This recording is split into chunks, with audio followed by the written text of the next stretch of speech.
Hello, how is everyone doing? Another week, or another month, pardon me, another episode of WNBA Social. As I'm your host, Shaun Holko, alongside my friend, in person, Matthew Peirson, as we are live from Los Angeles this week because we just saw two games between the Los Angeles Sparks and the New York Liberty from Sunday to last night being Tuesday. And Matthew now joins me here on WNBA Social. Matthew, you were a part of my former podcast, Shaun and Vaughn, and now here you are on another one of these podcasts of mine. Here once again, happy to be here. I appreciate you being here for sure. And so, as here we are on the third episode of WNBA Social, we got a lot to talk about, and you'll notice I'm going to be stretching my arms out a little bit just because since we're doing this, we're doing it live from our hotel in Glendale, right on the outskirts of Los Angeles. And so we're just on the makeshift table that they got in there. We're making it work. We're making it happen. And so you'll notice me throughout the show for our YouTube viewers, our Twitter viewers, that I'm reaching out, doing all the producing, but we're going to keep things rolling. And I couldn't be happier to be back with another episode of WNBA Social, as here we are in Los Angeles, just like I mentioned. And so we're going to get into Los Angeles and everything.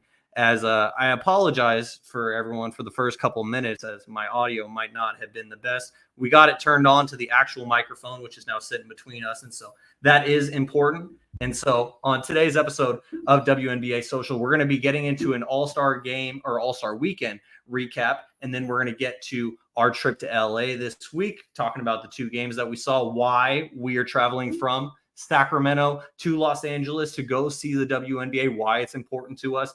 Then we're going to talk about our first couple trips to go see the W, which were to the Pacific Northwest up in Seattle, as we had to see the legend Sue Bird before she retired. And so, Matt, let's not waste any more time. Let's get right into it, and let's get to the WNBA All-Star Weekend. It was pretty interesting with the skills challenge and the three-point shootout being on a Friday at 1 p.m. Pacific Standard Time, 4 p.m. for everyone who lives on the East Coast. First of all, what did you just think about that? And the decision that went behind that to hold such a great event. We saw the skills challenge was pretty good, but Sabrina put on a show in the three-point shootout. Yeah, absolutely. And people like myself who were working didn't get a chance to see it live because we were working. And so I had to watch it back later. And so what did you think about that scheduling decision? Yeah. It's kind of the running theme with the W. You know, they're doing a lot of things right. They're doing a lot of things good, making some improvements. You know, they're getting more and more. They're getting more and more play overall. They're getting more and more play with different network contracts that they have to show their live games, but they're still not quite there making decisions like that. They had the All-Star game on in prime time. Why would you have the event, especially on a Friday? You could have it on Friday night. It's in Las Vegas. Everyone's going to be there, right? Summer weekends in Vegas, they're not for me. I don't like the heat, but almost everyone else loves them. It just doesn't really make sense why that would be on at 1 p.m. Pacific time, or even 4 Eastern. It's still too early. Everyone's going to be at work. You know, the W's still working on its viewership just in general.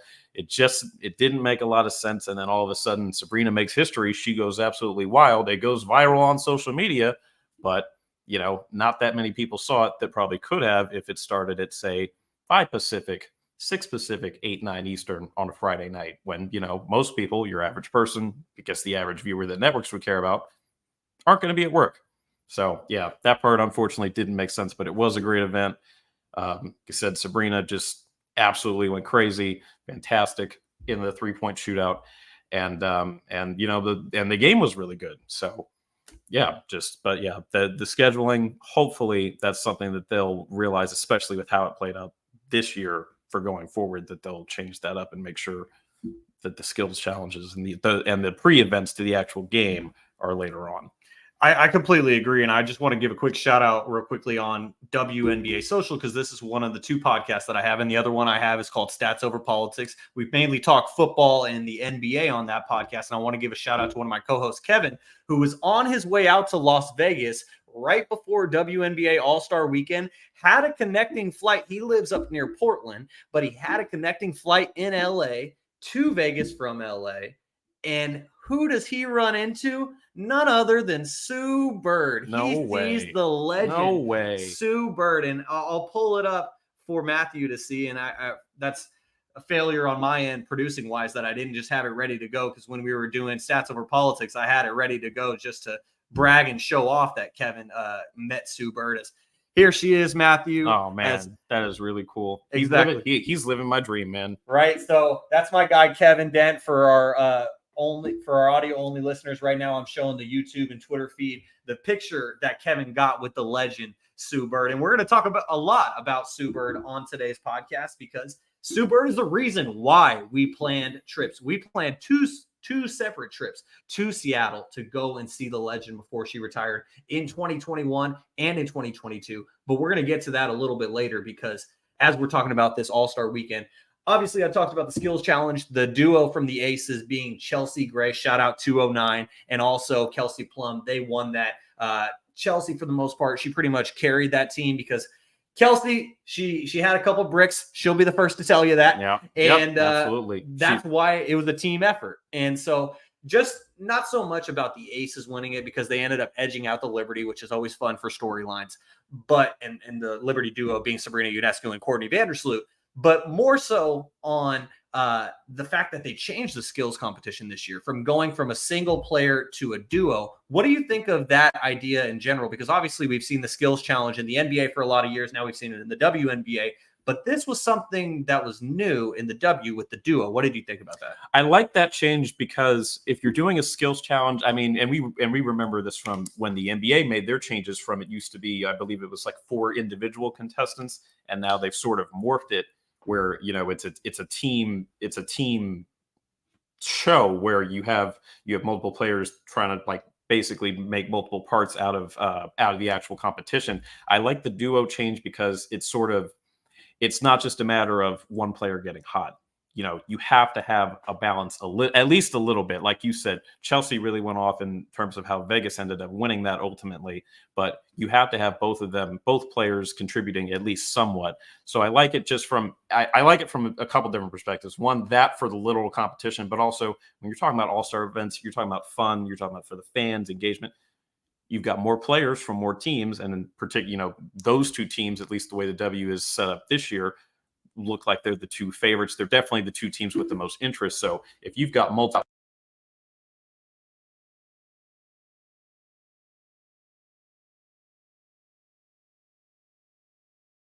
a skills competition, it's good that you had 2 and 2.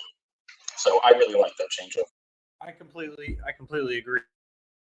For everyone who was tuned in, as we just had a skip of the audio, but that's because I adjusted the cord that I got set up here at our makeshift studios here in Glendale, and so there was about 5 seconds that they missed what you said, but I completely agree with you, Matt, that I kind of like the addition of the duo, because then it's not just so hot and cold like you were saying. And speaking of a player that was on fire, Sabrina Ionescu absolutely put on for the league in general. She had Steph Curry talking about her after he just won the ACC championship, the celebrity golf tournament that they have up in Lake Tahoe here in California. And Steph was saying, you know, now he probably has to go back to his 3-point shooting contest, because Sabrina topped his record of 31. Yeah, she went absolutely buck wild with that. And you know, we've seen a lot of great shooting performances, WNBA and NBA overall, in terms of 3-point contests. We've seen players get hot, you know, make 10 in a row, make 12 in a row, just something great. But what Sabrina did there, she missed 2 shots total. Do I have that right? In the final round. That is 2 shots total. That is 20 in a row. That is insane. 20 in a row is like unheard of. And, you know, it's a skills competition. You know, it's uncontested. It's not like it's like the same as a game or but still to have that level, especially when you're talking about the entire arena's watching you, to have that level of concentration and to be able to just get that rhythm, get that muscle memory at that is incredible. That is no small feat at all. Yeah, she absolutely went off. And when I said she put on for the league, like not only did she with all the casuals, but also with all the haters as well. And I love my cousin dearly. I'm not going to say his name on this podcast, but one of my cousins, he actually, despite not being a W fan, but because I've been incessantly in his ear, pecking at him, just trying to make him give him a shot, give him a chance. And so he actually tuned into that because he was off that Friday. And I checked the text messages a little bit later on because I'm in a group chat with him. And the first couple things he's saying is, man, cuz this 3-point shootout, It's not great, is it? I think it was because it was a player from the Sun, Dejanay Carrington. She opened the 3-point shooting contest. She didn't do terrible, but she probably made about half of her shots. And when you're just standing there at a rack and you don't have a 6-footer in front of you, it's understandable that you might want them to make a little more than half. But she made about half. And he was hating. He was like, this is the best of the best of the best of the best 3-point shooters in the W. And then I scroll a little bit later on, and one of my cousin's friends, Bob, who is actually a WNBA fan, one of the few that is able to voice his joy of it with me, and also his knowledge, because Bob has been the one person backing me up. Like, no, the talent level has gotten exponentially better over the years. Like, give him a shot. And Bob was saying, like, Sabrina's on fire, 20 in a row. Like, right. Basically, take that, cousin. And so the fact that Sabrina not only like just went off and continued to prove the great player that she is, but also to instantly shift that narrative among the people who might be skeptical about the league. It's just file that under things you love to see. Yep. And you know, really, and it's great for the league too. I mean, it would have been great for anyone to do it, but because Sabrina, you know, she has the connection to Kobe Bryant. So even if someone is a WNBA hater, quote unquote, you know, they at least know her name. They know who she is. So like when you, if nothing else, if someone saw the viral clip of her, you know, on Twitter or on Instagram of her making the 20 shots in a row, you know, that's what gains attention. And overall, that's what's going to help the league gain more and more viewership, gain more and more fans over time. And, you know, it's tremendous. It really is. And speaking of connection to Kobe Bryant, the All-Star game itself, Sabrina was in it, but the star of the show was the gold mamba, being Jewel Lloyd, who dropped 31 points, the most ever in a WNBA All-Star game. And not only that, Matthew, but she did it on her parents' 40th wedding anniversary, which was pretty damn cool. Pretty cool. Absolutely. You yourself are a Seattle fan. A big reason is Sue Bird, but another big reason is Lauren Jackson, and then on to Stewie, and now on to Jewel Lloyd. Right. And as much as it's been a tough season for the Storm as a team, Jewel Lloyd has been going off, and she has been leading the league in scoring, and now she did it among the best of the best. And so what did you think about your girl, Jewel? She's looking great out there. I mean, she's been carrying all season. You know, the Storm, they're really having a tough year. I mean, you don't replace Stewie, you don't replace Sue, especially at the same time overnight. But, you know, Jewel's always been there, and, you know, I guess she's been viewed as the number 3, but we know she has the talent to be a number 1. And she, like you said, she showed it amongst the best of the best. Obviously, you don't have the same level of, I guess, defensive pressure in an All-Star game as you would over the course of a regular. But, you know, she's, like you said, she's leading in scoring. She's had a great season even despite that, and despite, obviously, the team flaws that the Storm have. You know, she's getting to really showcase her talent now, and to be able to do it in that level of spotlight for one, but amongst the top talent in the league overall. You know, again, you can't take that away. She's always been a tremendous player. It's great to see. Without a doubt. And Kobe was one of the people who recognized that in her very early 100%. And not only did I enjoy seeing Jewel's performance in that game, the 4-pointers shot in that game, but I also really loved the fact that Brittany Griner was back. Like, she was the first overall pick of the All-Star draft between Breanna Stewart and Asia Wilson. And the cool thing was that Brittany was just having such a fun time. Right. She was jacking up threes. Yeah. She was slapping the hardwood, playing defense, and like, it was just such a good time, and so happy to see her, because you think back to the All-Star game last year, all the players were wearing 42 jerseys with her name on the back of it. And it's because obviously she was still detained in Russia. And so for me, it was so nice to see Brittany Griner back on that All-Star court. And we'll get to headlines a little bit later that Brittany's taken some time off to focus on her mental health.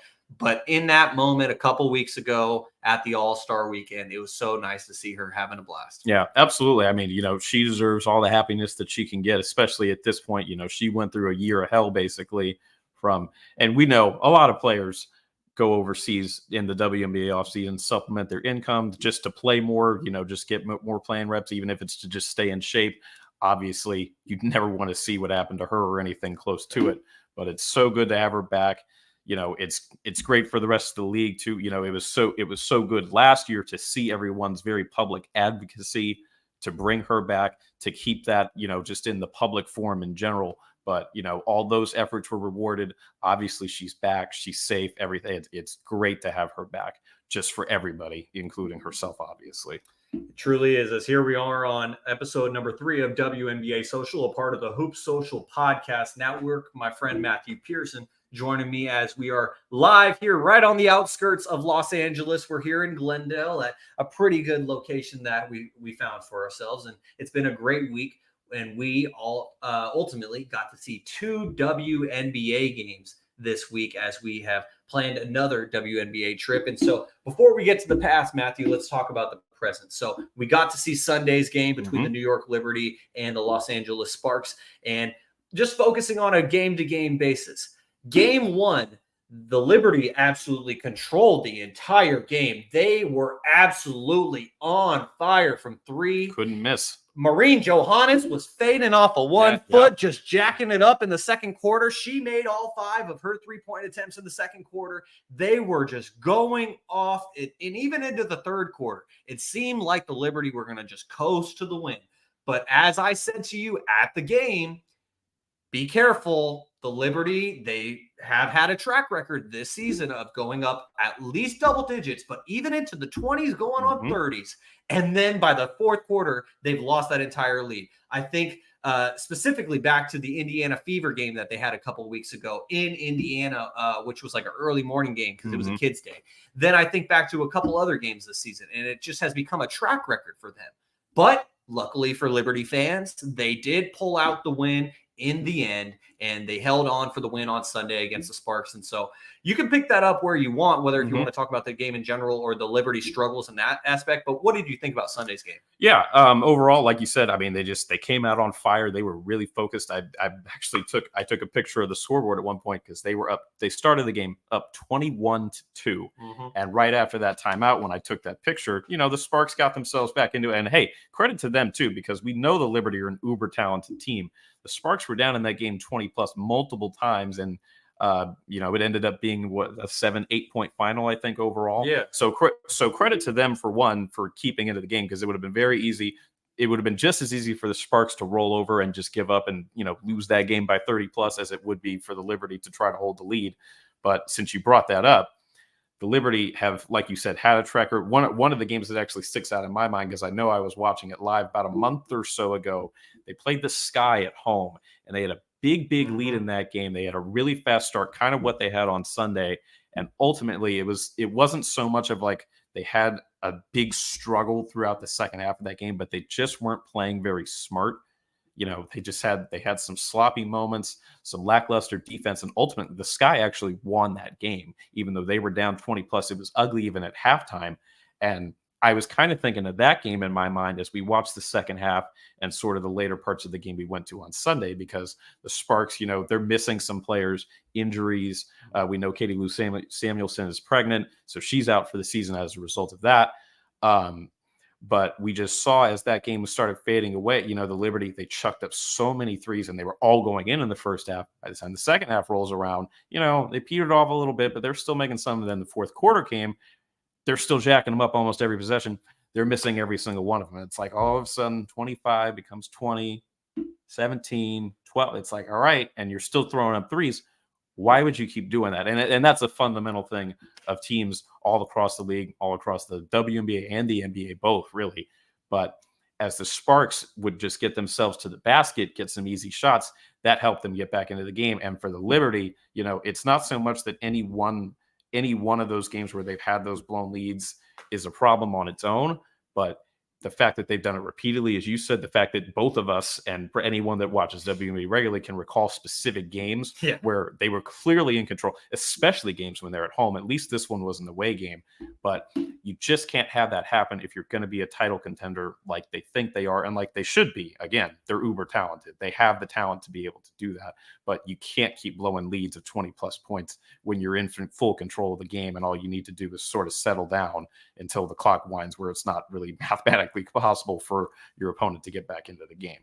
Yeah, and Sandy Brondello, she would be the first to tell you that. Like yesterday when I was at the pregame media availability before the second game between these two teams in 3 days, there was the New York media who were on the Zoom, and one of the reporters asked her a question, basically just saying like, yeah, you guys weren't knocking down your threes, but like what ultimately led to you guys giving up such a big lead in that game? And yes, they did win by 87-79, but what led to you giving up that big lead? And Sandy basically said, we weren't taking care of the ball, too many turnovers. And I do think that that is a huge factor, obviously, because turnovers lead to a lot of fast break opportunities for the opposing team.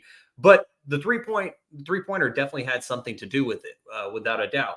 And so that was interesting. And I think back to that game that I referenced, and I think you really hit the nail on the head. Like anyone who watches the WNBA even semi-regularly would be able to do the exact same that you and I are both doing. And I think back to that Fever game, like they came all the way back, and then Aaliyah Boston, future rookie of the year, nails a three-pointer over Jonquel Jones at the buzzer to send the game to overtime. The Liberty did win that game in overtime, but it should have never got to that point. Right, exactly. And you mentioned that Chicago game. I remember that game vividly as well, because as I was watching it, that was one of the first couple times that they did that. Right. And I'm thinking to myself, I'm like, the Chicago team, man, like they don't have Candace Parker anymore. They don't have Courtney Vandersloot anymore. I think James Wade was still the coach at the time, and he hadn't left for Toronto yet. But come on, really? Yeah. And they were at home in New York with a huge crowd. But, you know, I love me some KFC. And I'm not talking about the fucking chicken. I'm talking about Kalia fucking Copper, because she is the reason why they came back in that game. She was on fire in that third quarter, just going nuts out of halftime. Yep. And they just can't let that happen, because you look at a team like the Sparks. Yes, ultimately they did come back on Sunday as a team effort, I think. I personally can't think of one player specifically that led the comeback. But even if someone like a Nneka Ogwumike got hot, who is obviously their best player, and you mentioned the role players that are out, obviously, Katie Lou Samuelson, she's out for the season with her pregnancy. You have Chiney Ogwumike, who is out with a foot injury right now. Lexi Brown, she's been in and out with a non-COVID illness. I hope everything's okay with Lexi, because she was out for like a month with a non-COVID illness, came back for like 2 games, and then she was out again now with a non-COVID illness. I saw she was on the bench on Sunday. She seemed like she looked okay. So you don't want to get in people's business, because obviously it's HIPAA and everything. I just hope she's okay. Right. And absolutely. And so those are the 3 key players that are out. And then you also throw in, I believe, a Nia Clouden, who's also out for the Sparks. And so those were 4 key pieces that they missed in both games. And so now pivoting to yesterday's game, you and I were talking throughout it. Totally different. Complete 180 in the sense that the Sparks pretty much controlled the entire game. The Liberty led like 14-12 in the first quarter. And then after that, the Sparks led all the way until the fourth quarter. And then they kind of battled back and forth in the fourth quarter. And so just what were your thoughts overall on yesterday's game and how competitive it was, despite it being the exact same matchup, same players missing for the Sparks, but yet it was extremely competitive? So what I got out of yesterday's game more was it. And this isn't to take away or try to demean the Sparks in any way, but the Liberty just did not play well, that's what I saw first and foremost. The Sparks definitely played better. Obviously, they got off to a much better start. They weren't down 21-2 like they were on Sunday. So the Sparks definitely played more unified. But for the Liberty, I was looking at I saw a lot of bad missed shots, even from some of their better players. Breanna Stewart missed a couple shots, especially from deep. The biggest thing, I guess, was the change of the 3-point accuracy from the beginning of Sunday's game to yesterday's game, because later in the game, as the Liberty sort of took control, they started making some shots, they started having some offensive rhythm, but they really, really struggled offensively. And as a result, the Sparks controlled more of the game, even though, like you said, outside of Ogwumike, they really don't have a lot of like firepower, especially on the offensive end. Their defense did a pretty good job. And that's the other thing. They deserve credit for it. They were making the Liberty take tough shots. It's not like Liberty were just missing a bunch of wide open 3-pointers. And I don't really think they had a bunch of wide open ones they were making on Sunday. They were just making all the shots. But to me, when you look at the talent level, at least on paper of the rosters, the Liberty on paper, you would, like in theory, would be able to control both those games relatively easily if they're playing well. So they struggled offensively. The The Sparks were doing the best that they could. They definitely were giving great defensive effort, which is what allowed them to kind of maintain that lead. But the Sparks also had their offensive struggles throughout that game. It was lower scoring overall than the game on Sunday, for one. But they also, part of the reason that they weren't able to ultimately win, they weren't able to pull away because they didn't have their own good offensive stretch. As good as their defense was, as much as the Liberty seemed to struggle for the first probably 2.5 quarters or so of the game, the Sparks just never went on a big run. They would be up 8 to 10 here. It would get cut down to 5. They kind of keep it in that 5 to 10 point range. They never had a big lead where they had any sort of cushion where if the Liberty did get hot, they'd have an issue. And then once the Liberty started making shots, started kind of figuring some things out on the offensive end, that's ultimately what allowed, along with some timely 3-pointers in the late stages of the game in the fourth quarter, ultimately what allowed them to pull the comeback and the win. Exactly. And also just a question that I asked of Breanna Stewart after yesterday's game was just how difficult is it to beat a team on the road in back-to-back games during the regular season? Mm-hmm. Because obviously there's a whole lot more scouting that goes into playing a team multiple times in a row in the postseason because everyone in your organization is all focused on that one matchup. And so I didn't mean to demean the regular season by putting that caveat on there, but obviously, like, you have like 4 or 5 assistant coaches. They all have the games that they are scouting and the games they are looking forward to. So it was likely one coach who was scouting for the Sparks and one coach who helped Sandy come up with the adjustments. And so I just asked Breanna, like, how difficult is it to beat a team in back-to-back games on the road? And she said, yeah, it is really difficult because obviously they're going to make their in-game adjustments. You're on the road. You get less rest. It's a quick turnaround. And also, and she said, like, LA, despite them missing the 4 key players that we mentioned, they're a tough team. Yeah, they're going to fight. Absolutely. De'Erica Hamby, Nneka Ogwumike, even Katie Lou's sister, Carly, who has gotten a contract through the rest of this season. Yep. Congratulations to her because, man, the Sparks, they just were signing her, letting her go, letting her go. Really back and forth. Yeah, and I'm just glad that they finally just are keeping her around long term, at least through the rest of the season when they know Katie Lou's not going to be there. Correct. But not even like throwing shade, but like Carly has genuinely been a contributor on this team. She's been a starter. She started last night. Exactly. And so, like, she should, in my opinion, she should be able to stick around with the Sparks long term. Whether or not they agree, that's on them. Right. But she has become a big contributor for that team. And it really is difficult just to beat a team in back-to-back games. And we look at the matchups on paper, but, it's ultimately why they play the game. Yep. And classic regular season game where like you, all the things you mentioned, it's tough to do it on the road. It's tough to do it 2 games in a row against the same team, especially when you're not as hyper-focused on a regular season matchup as you would be in the playoffs where, like, I'm focused on this team. We're not moving on unless we beat this team. So this is all that I'm looking at. They might still be looking at, we've got 3 games on the next homestand. I'm talking in theory, of course. Mm-hmm. But, there's other things going on in your mind in the regular season where it can be tougher in ways to focus in on playing the same team a second time in a row, essentially like that. And, again, probably if you ask and get honest answers from the Liberty, they're just going to say, yeah, that's how it goes in the regular season. Like, ultimately we care that we didn't play that good in the first half, but we came back and we got the win and we were able to squeak it out kind of at the end. Mm-hmm. And, ultimately it's for when you're looking at standings, when you're looking at playoff positioning and seeding and stuff like that, the wins are what's going to matter for that. So that's all they really care about. So, the fact that they didn't play that good in the first half, that they looked markedly different than they did in the first half on Sunday, doesn't really matter to them. And ultimately, once the game's over, it doesn't really matter just in general. So they're just happy that they got the win.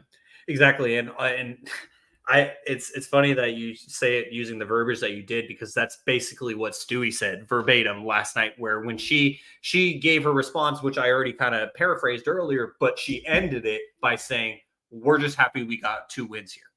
And I totally understand that. And also, just to follow up on your point of them not looking the same in the second game in Los Angeles as they did in the first game, some people would think you just did a cross-country flight from New York to Los Angeles on Saturday before Sunday's game, because an afternoon game at that. Exactly. And they had a makeup game on Friday night against the Lynx in which they lost. And it was a back-to-back, and it just kind of got jammed in there because that game was originally postponed due to the Canadian wildfires from about a month or two ago. And so that game kind of just got jammed in there. So they had a back-to-back not only, but they had 3 games in 4 nights, which you don't see, or 3 games in 4 days, like you said, because Sunday was a day game. Right. And you don't see that as often in the WNBA. And then they had a cross-country flight, but they looked great on Sunday. Didn't look great on Tuesday, just in comparison, obviously. And I was letting you know during the game where I was seated in the media area. I had one of maybe the game's official scorekeeper or whatever. He was scorekeeping for something, because throughout the entire game, I heard him say like DR 44. And for a second, I was thinking to myself, what does DR mean? Defensive rebound 44. And he was calling out every single play that you would see on a play-by-play sheet. And when there were breaks in the action, this guy, and it was an older white gentleman sitting behind me, but he leans over to the younger guy sitting next to him, and it's just like, man, the Liberty, they just don't look like they did on Sunday. They must have been partying in LA the last 2 days. And then throughout the game, as like the Sparks continued to lead up until about the fourth quarter, around the fourth quarter, he wasn't saying much, but it was also very high intensity. And throughout the entire game, he just said, oh, yep, they've been partying. Yeah. No. And then I heard him even mention like the Miami comparison to the NBA. Like I don't think a team has ever had a back-to-back games. Well, I wouldn't say ever, because there's teams in the Eastern Conference who might end up having a back-to-back in Miami, right? Especially since COVID.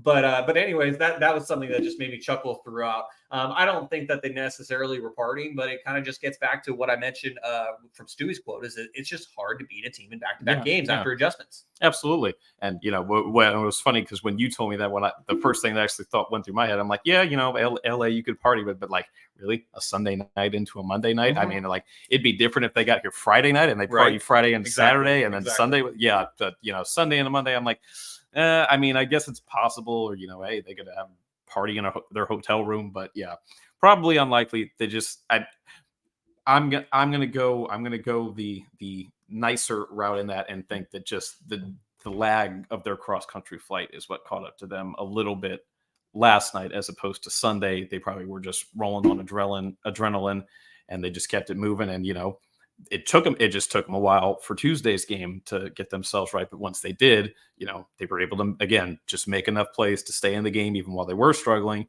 and then make enough timely shots, get enough timely defensive stops at the end of the game on Tuesday to be able to get themselves to win that night as well. Yeah, and I think that's a great point, because they were likely pissed as well going into Sunday's game that they had just lost that game to the Lynx by like 3 Probably didn't help. Exactly. And so they likely wanted to avenge that loss. It was part of the motivation. Like, let's step on them early, so then they can't get us later on.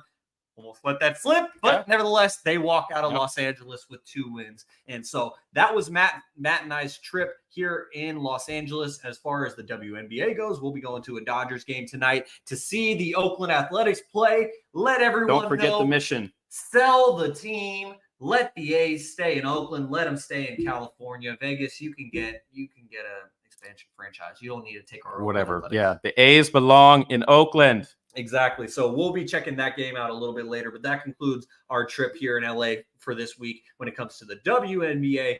So now, Matt, let's think back to the last couple of years. We went on our first trip together to Washington to go see the Seattle Storm play back in 2021.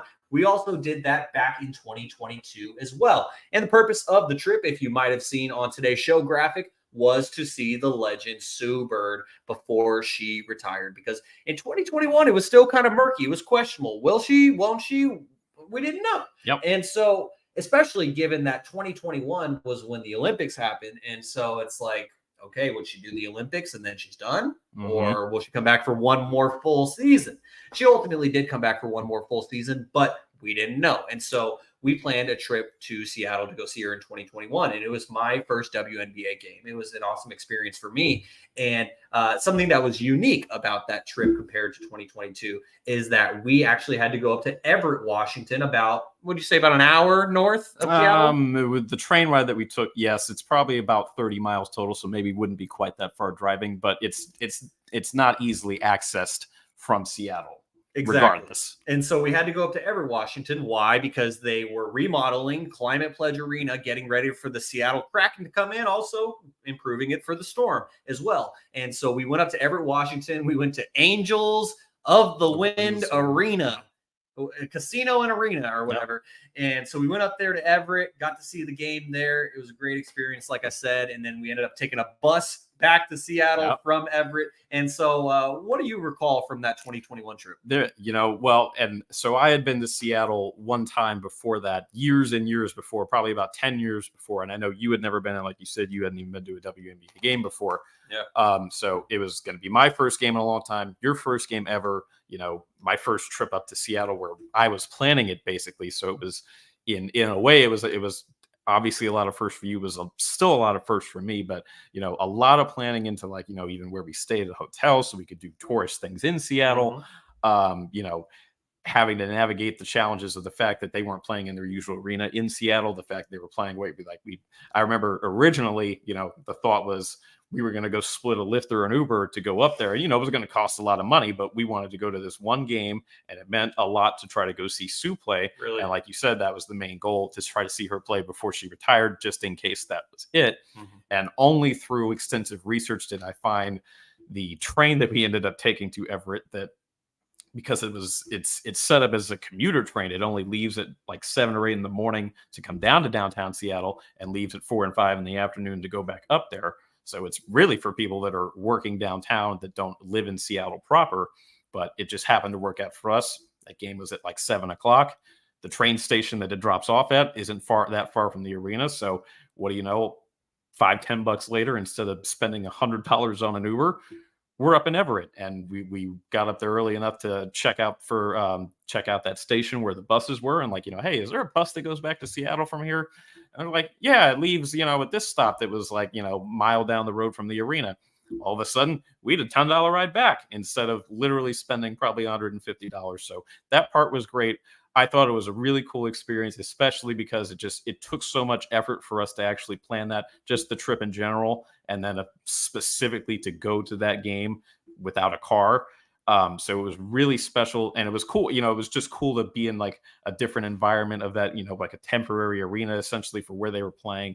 It was cool to see that. And then obviously, ultimately, we got the goal that we came for, which was to see Sue play before she retired, of course. And you could argue that, if you recall at the end of that season when the Storm lost their one and done playoff game, the crowd chanting there, they started chanting one more year. And Sue has said, not in such direct language, but you can kind of make the inference that she really was thinking about retiring at the end of that season. But that chant there, and I think also her mind was probably kind of split a little bit, but I think that chant there, plus the chance to play in Climate Pledge Arena in its first full year of use, was a good send off to play at least 1 year there. So we got fortunate in that regard that she did continue to play, but just in case, I'm really glad we ended up at that game.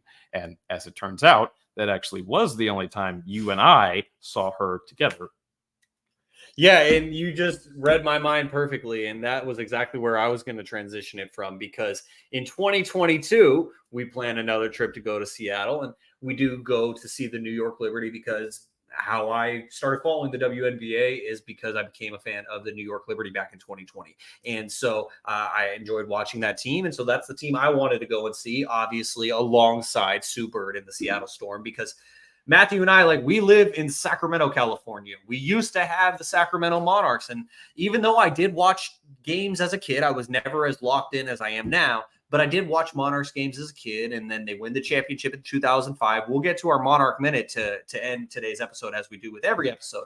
But they win the championship in 2005, and then by 2009, they're gone. Yep. And to be honest, I've talked about this in the past, so I won't go too far into it, but I was just a little thrown off by the WNBA, and I didn't really want to support it anymore because they took my team away that we had, because I love basketball. I'm wearing a Sacramento Kings basketball shirt, and I loved watching the Monarchs in the Kings offseason and basically having basketball year round in Sacramento. Absolutely. And so ultimately we did go and see the New York Liberty play again in 2022, and we got to see 2 games because how the schedule worked out. Yeah. Exactly, because it was all so great. It was all so great until it wasn't. Because then we are expecting to see back-to-back games in Seattle, Friday and Sunday, seeing the New York Liberty play at Climate Pledge Arena, until about Friday afternoon. And we got there on Friday, right? Friday morning. We got there early. I think we even checked in our hotel early just to just take a nap. Yeah. Kind of, we'll get up later and go get lunch and whatever, and kind of make our way to the game that night. But I believe, as I recall how this went, you were taking care of some work. I believe I was taking a nap because I was just really, really, really tired. And as I recall, I remember waking up, just nonchalantly checking my phone, checking whatever, and all of a sudden this update comes through that multiple Storm players are going to be missing this game. I don't remember exactly what it was. Someone had tested positive for COVID, and at the time the restrictions were still in place that, close contacts would also be missing games. And so we didn't know exactly at that moment who those people were, but multiple didn't sound good. Your chances are just not good that it's not going to be probably the two players you really wanted to see on the Storm at the time, which would be Sue Bird, of course, our goal to see her play, and Breanna Stewart. As it turns out, Breanna Stewart did play, and she was not one of the contacts, but unfortunately, Sue Bird was. And not only did she miss Friday's game, she missed Sunday's game also. So that threw a major wrench into our plans, in the fact that, we were going to see two games, like you said, and we did see them ultimately, and they were both good games, but Sue Bird just didn't play, and that was very unfortunate. It was very unfortunate, and it just made me so grateful that we had that 2021 trip. Absolutely. Because in hindsight, if we look back on it and we thought to ourselves, like, if Sue said at some point halfway through that 2021 season, like, I'll play next year, or I'm thinking about it, or if I'm leaning, if she alluded at all to where it was a chance, just a 1% chance, we might not have planned that trip because of all the extra legwork and planning that went into getting up to Everett, Washington without having to rent a car. And so we might not have done it, but I'm so glad that we did for all of those reasons. And it was kind of a cool experience getting to take that train alongside the water. Beautiful train ride, by the way. That's the Sounder in Seattle. The Sounder. And it's the Sounder, not the Slut. The Seattle. We learned that the Seattle Transit used to have an acronym of SLUT. So look at naturally, yes, ride the slut. Yeah, exactly. Ride the slut. And so, anyways, I'm just so thankful for that. They were both great trips. And later in 2022, I actually went back up to Seattle on my own. You had your own trip to Seattle on your own to go see Sue. Because can you just talk about that just a little bit? Yeah, sure. Okay, so in addition to what we just talked about with the games that you and I saw, that was May of 2022. So it was earlier in the WNBA season. So unfortunate misstep, but thankfully there was more sort of season to go. So this is kind of a two-part thing almost, but sometime I want to say in about early June, very shortly after that trip, is when Sue she announced mid-season officially, this was going to be my last year. This is it. I'm doing this. This is going to be the end. It's like, okay. So I had planned a trip down here to LA, because I always try to come down in the summer. I'd just like to come down once or twice if I could make it. And she had, after she had made that announcement, I had planned this trip to LA already, and it actually happened to coincide with when the Storm were down here to play the Sparks. So I had one other opportunity to see Sue play. It just would not have been in Seattle and at Climate Pledge Arena. But I did look, and I very specifically recall, in the middle of her retirement announcement press conference, I was looking at flights to Seattle, and looking at the Storm schedule. When can I go back up there, even if it's literally just for a day, to see her I'd really like to see her at home if I can do it. And there was one game that worked. It was in mid-July, and it ended up being the day after I had already scheduled myself to come back from LA. They were playing a Tuesday game at noon. It turns out it was a kid's day, as you were saying. And I'm like, you know what? In theory, if the flight prices are right, I could fly in really early in the morning, go to this game at noon, kind of just hang around, get myself some dinner, fly back that same night. So I had planned for that. And then it just so happened that even when I was in LA, I went to that Storm Sparks game. Sue did not play in that game because her wife, Megan Rapinoe, was accepting an award from the President of the United States, and she was in attendance to support Megan. Totally understandable. Love it for her. Great. I would have been so frustrated if after 3 tries I didn't see her at all and didn't get a chance to at all. I'm so glad I planned that extra day. It was like a 5 a.m. flight to Seattle, and it was literally the morning after the evening that I drove back to Sacramento from LA. I was exhausted. I was miserable physically speaking that entire day, but I did ultimately see her play in that Tuesday afternoon game in Seattle. She played very well. The Storm won that game, and that was my actual last time seeing her in person myself. So I did see her play at least one game at Climate Pledge Arena, and that was the last time that I actually ended up seeing her play. But it was an odyssey to get there. Yeah, and you definitely inspired me with your trip that you went on, because I later planned a trip of my own in the 2022 season, because I'm trying to get into journalism as a career, graduated from Sac State with a journalism degree, obviously. And so I'm trying to break into sports journalism, and I really enjoy the W, and I'm trying to give them more spotlight that they deserve as far as my coverage. And so as part of Hoop Social, I flew up to Seattle, and I got to cover Game 3 of the semifinals between the Seattle Storm and the Las Vegas Aces. Went to overtime, and Matthew, My nightmares. I tell you, that was probably the best WNBA game I have ever watched. Point blank, period. Absolutely. And I'm 25 years old. I have not been watching the WNBA for 25 years or even 20, admittedly. We talked about the Monarchs. That's a factor. But I really started watching again around like 2013, 2014, when the Sparks and Lynx were going at it for years in the finals. And so I've seen enough. And that was the best game I've ever seen. I was blessed to be able to be there in person. It was such a great experience. I'm sorry for you as a Storm fan, the way it went, because that was the pivotal game that ultimately could have made a difference in Sue getting a 5th ring or not. Yep. And ultimately, the Aces win that game. The Aces win the championship. The rest is history. But I got to see Sue play at Climate Pledge Arena. I got to see her in person for a second time. And I was just so thankful to be there. And you inspired that trip, so I thank you for that. Oh, good. I'm glad. And you know what? And that's part of the reason we're even talking about this stuff now is that, it does take a lot of effort from both of us. I mean, LA is the closest market, I guess, geographically speaking, where the WNBA is for us to be able to go see games. It's a relatively short flight if you can find, again, a good price to get up to Seattle also. Shout out Southwest. We have options. Yes, shout out Southwest. Vegas is close by. We have very different feelings on that. I'm absolutely not going there in the summer. I might go maybe for like an opening game. That's the one West Coast city for the WNBA that I have yet to go to for a WNBA game. I recall that, you did go to Phoenix, right? Yep. Went to Phoenix last year in August in between our 2 trips to Seattle. So that was a really cool experience as well. Yep. So I got to check that one off. But man, I don't know what it is with our luck seeing the Stars play. But when I went to Phoenix last year, and it was to cover a WNBA game, the Liberty were in Phoenix taking on the Mercury.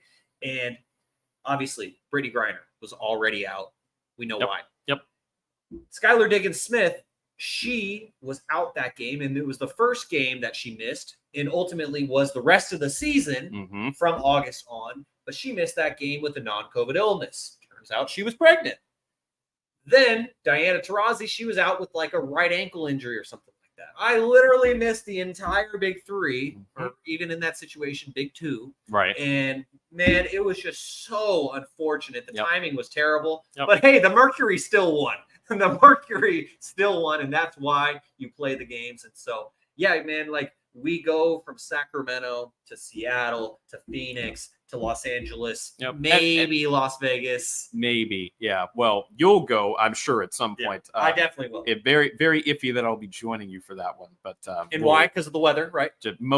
Almost entirely because of the weather. I have no problem with the Aces. I have no problem with going to watch them. I'm just not going to Las Vegas in the summer. I'm not doing that. Same reason I didn't go to Phoenix with you. Understandable. Completely understandable. Nothing personal to you. I just don't like the hot. If I'm going somewhere anywhere even remotely warm in the summer, it better have a beach, and I better be able to get in the water. Totally understandable. And Matthew has family back in Philadelphia. He spends a lot of time in Philadelphia. So would you say you're more of a cold weather guy? If I'm picking between the two, yes. Okay. I definitely can handle the cold better.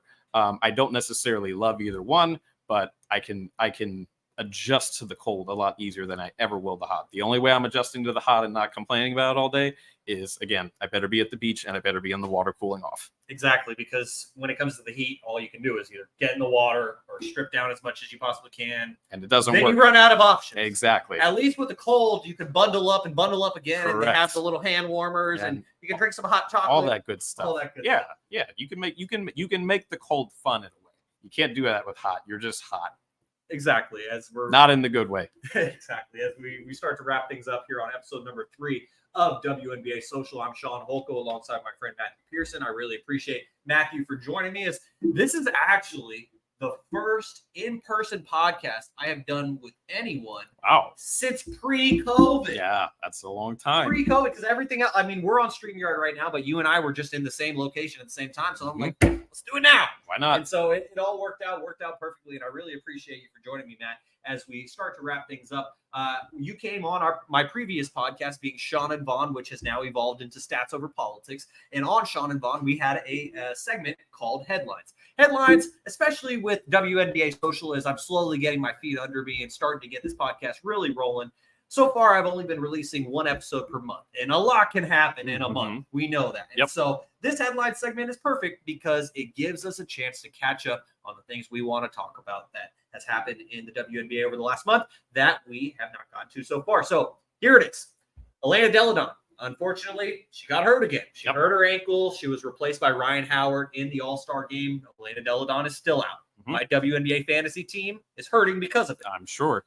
Dwayne Wade, former NBA player, obviously future NBA Hall of Famer. I think he's about to be inducted, right? This upcoming year. I believe so, yeah. By Allen Iverson. Anyways, that is a pointless tangent. Nevertheless, everyone knows who Dwayne Wade is. He bought into Chicago Sky ownership in his hometown, which is pretty damn cool. Yep. Alyssa Thomas and DeWanna Bonner, all-stars for the Connecticut Sun. Also a couple just recently got engaged, which is pretty exciting. Candace Parker had foot surgery. She currently has no timetable for a return. Also with the Aces, Raquana Bebe Williams. She faces 9. Now I regret using her nickname in the context of what I'm about to say. But Raquana Williams faces 9 domestic violence charges right now. And it's not good. She's away from the team. Yep. Brittany Griner, we talked about her earlier. She's currently sitting out 2 games on the Mercury road trip to focus on her mental health. I don't know if it had anything related to this, and I don't know if you saw this, but over the weekend there was a viral video going around of her, and it was basically just her having a good time at the pool. But because she decided to be shirtless, people kind of had an issue with it. Of course they did. And so that, I don't know. God forbid anyone enjoys their life. Right. And so I don't know if it had anything related to it, but that's the only thing I can kind of peg on it. And I'll leave it there because we don't need to discuss it any further. But she's sitting out 2 games to focus on her mental health and just hope the best for Brittany. And the only thing I'll add into that, it might have nothing to do with the situation at hand here. It might have nothing to do with that video. It might have nothing to do with anything. But most people said, even when she first came back, which was well before the season began, this is going to be a process. You're not just going to like walk back in like the last year didn't happen. You're going to have some times where you struggle a little bit, whether it's purely mentally, whether it's mental plus psychological, just whether it's just the idea of even just physically getting back in the shape she would need to be able to play a full WNBA season. Like, this was never just going to be a linear path of, oh, she's back, everything's fine. Like, none of that happened. So, it doesn't surprise me that she's going to take a couple games off, and really it shouldn't be a big deal. Especially if it's not a big deal to the team, it shouldn't be a big deal to anybody. It's fine. Yeah, especially because the Mercury, they're still waiting for Skylar Diggins-Smith to come back from her pregnancy. They let go of Vanessa Nygaard at the beginning of the season. And so I don't think the Mercury are so focused on winning a championship this season, as bad as that is, or as bad as that sounds. But when you have 2 behemoths at the top, and I like the Liberty. That's something I already mentioned. But to me, we got 2 super teams. But at this point, we got 2 super teams, and we got the Aces right here. Then the Liberty are probably a little bit below. The Aces are, and I apologize for all the audio only listeners. I leaned back in my chair just to show everyone on YouTube the size disparity that I was talking about just in terms of ranks. But to me, the Aces are by far and away the best team in the WNBA, and they just clinched a playoff spot last night with 6 weeks to go in the regular season, and that kind of just says Yep, and it proves, one, you're not just going to knock the champs off. I mean, you have to knock the champs off, but you're not just going to do it. You're going to have to show it, and that's why what we were talking about with the Liberty earlier. They need to get this thing where they're blowing leads against teams where clearly they have the talent to be up by 25 points on a regular basis against a lot of the competition in the league right now. They've got to figure out a way to get that under control because, again, the Aces have proven and done it as recently as last season, winning the championship. They're just as strong as ever. They're just as well coached by Becky Hammon as ever. what feels like, at least on paper, the only real competition they have matching the talent wise is the Liberty. But the Liberty are still working through some of their chemistry. They've gotten better. We had these kind of comments back and forth over the games that we watched. They look a lot better than they did at the beginning of the regular season, where they weren't really sure where the ball was going. How do they balance touches between Sabrina, between Stewie, between Jonquel Jones? We haven't even mentioned yet. She looks a lot better than she did at the beginning of the season, where it felt like, she was kind of just out there. And, maybe she'd pick up an offensive rebound and get a bucket that way. But like now she's actually involved in the offense. But again, like you're saying, there's a reason the Aces clinched with 6 weeks left. Like, there's no competition. They are the best team in the league by far right now. And somebody has to slow them down. Otherwise, they're going to roll right through. So, and they're doing it without Candace Parker right now. Right. Which is remarkable. And even Raquana Williams, who is facing off the court allegations, but she was a key piece in that championship team. Even the previous season when they made it, I think, to the semifinals and they got knocked off by the Mercury. She was a key piece on that team. And yes, Jackie Young has continued to develop. Obviously, Kelsey Plum has as well. Chelsea Gray is the point god. Yep. Asia Wilson is arguably the best player in the WNBA right there with Stewie. Yep. And so it's amazing to me how they could be missing a generational talent, a Hall of Famer in Candace Parker, and a role player like Raquana Williams, and still continue to roll like nothing. And I think what it comes down to really is, we've heard this talked about on probably numerous studio shows that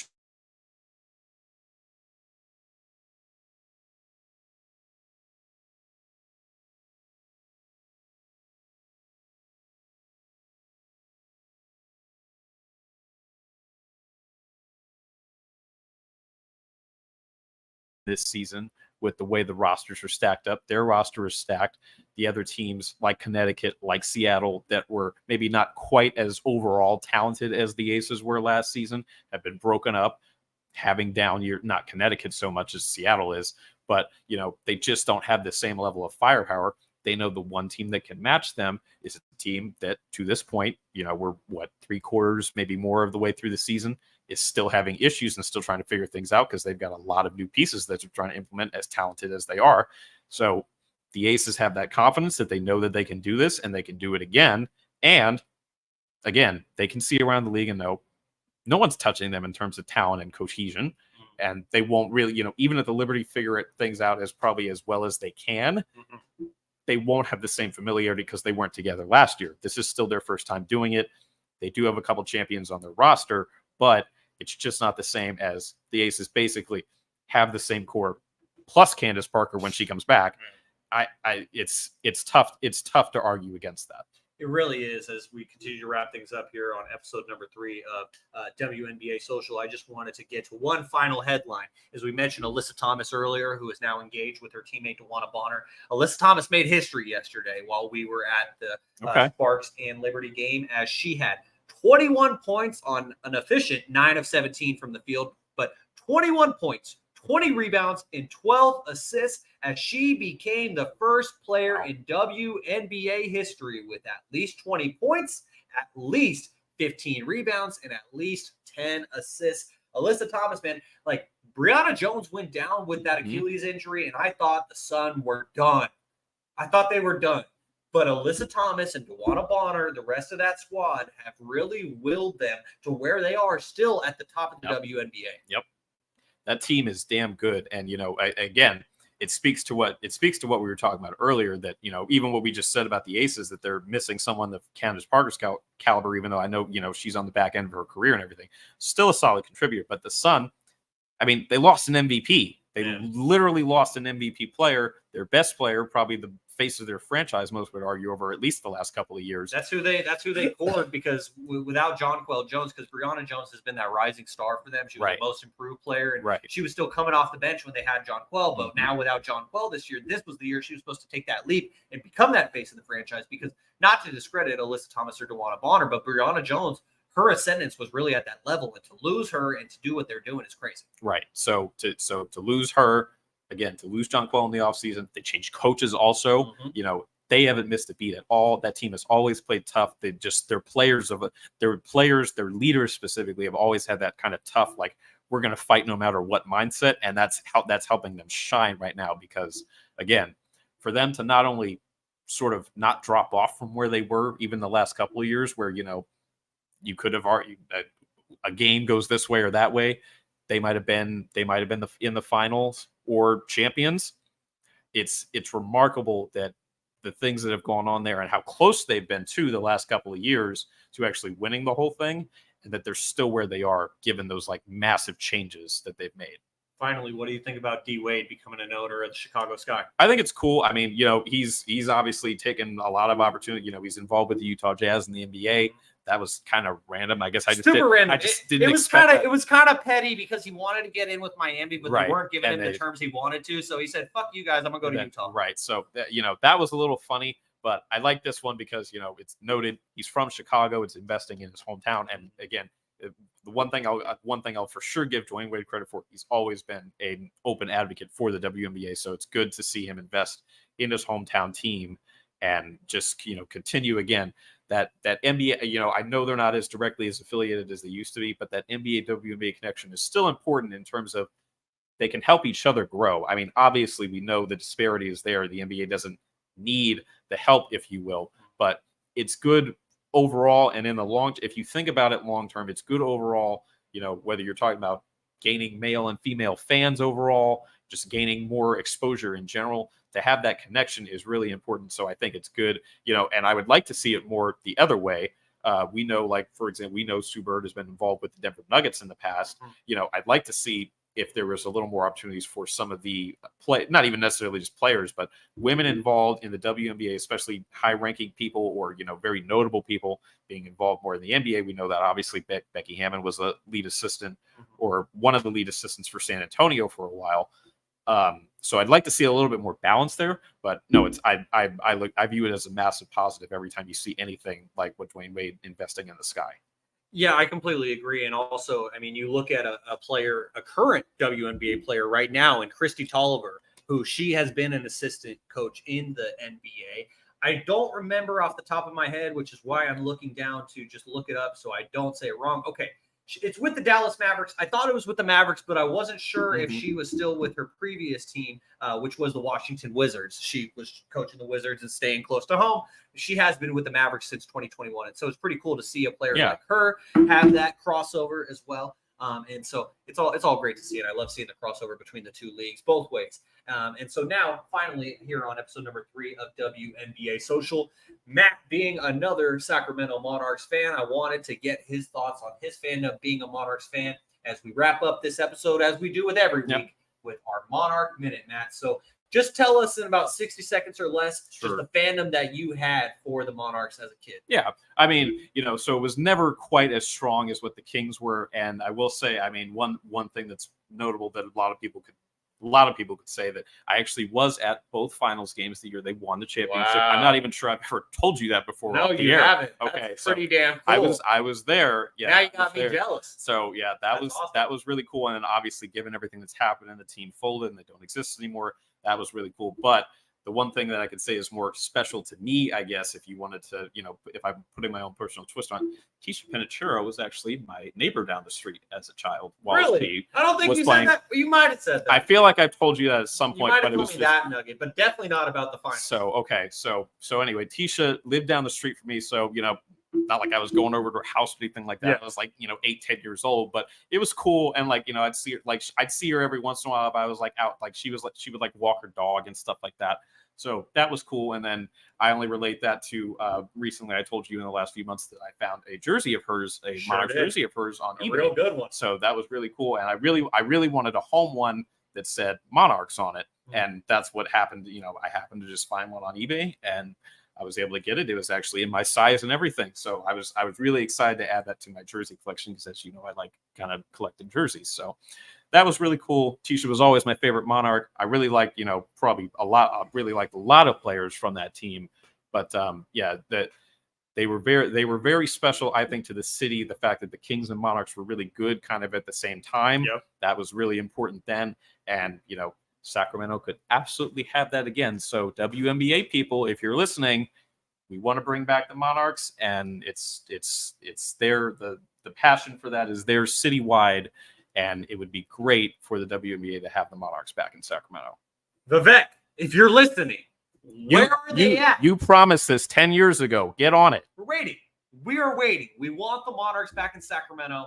I love going on these trips with you, man, but I would love to be able to go to WNBA games in Sacramento.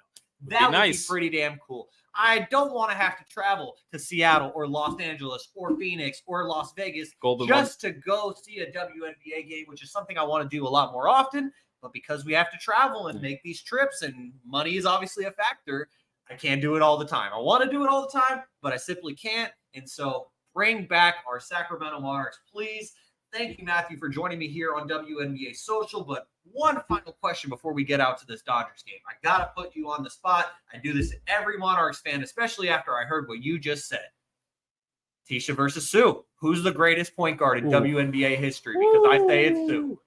It's tough. I mean, when you talk about the position of point guard and what that means, Tisha is like the epitome of that for sure. But when you talk about if you balance all factors, you talk about longevity, you talk about the talent, you talk about Sue's ability to score, probably from inside and outside. She definitely has the edge on Tisha on the outside.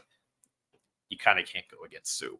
I mean, and the championship numbers don't lie. Stuff, right? And it's just, and again, I admire her longevity probably more than anything, but overall talent, she's nothing to slouch at. She didn't just happen to play 20 years for no reason. So, yeah, as much as I love Tisha, I'm going to go with Sue on that one. All right, sounds good. So that's another one for Sue Bird. Make sure, everyone, give us a like on YouTube. Really helps grow. If you enjoy the show, hit subscribe. Go live. You can follow me on social media on Instagram, TikTok, Twitter at Shaun_Holko, SHAUN_HOLKKO. Matt, tell the people where to find you. That would be at Matthew.Peirson on Instagram and at Matthew_Peirson on Twitter. Is there another Matthew_Peirson somewhere? I don't think so. No, I'm pretty sure no. Okay, you just went with the dot? Well, no, my name is unfortunately taken on both things. Just the name straight up. So yeah, the dot and I have no idea. Gotcha. All right, sounds good. Everyone, make sure to subscribe, rate, and review on all podcast platforms. And if you're enjoying the show, give us 5 stars. We'd really appreciate it as we continue to grow. As for my guest, Matthew Peirson, I am Shaun Holko. Thank you for tuning in to the 3rd episode of WNBA Social, and we hope to see you again very soon. See ya, everyone.